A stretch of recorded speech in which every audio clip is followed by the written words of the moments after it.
છોટાઉદેપુરના કવાંટ તાલુકાના તુરખેડા ગામે આજે અમે તમામ આદિવાસી સમાજના આગેવાનો હાજર રહ્યા છે.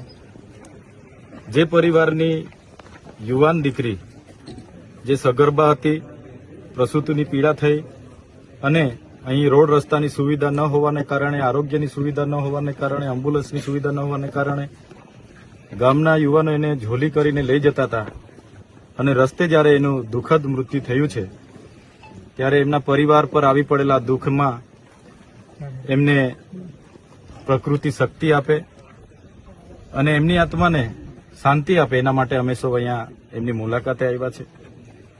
આ ગામની નજીક વિશ્વની સૌથી ઊંચી પ્રતિમા સ્ટેચ્યુ ઓફ યુનિટી સામે દેખાય છે. આ ગામના ઘણા ઘરો નર્મદામાં વિસ્થાપિત પણ થયા છે. સરકાર એક બાજુ આઝાદી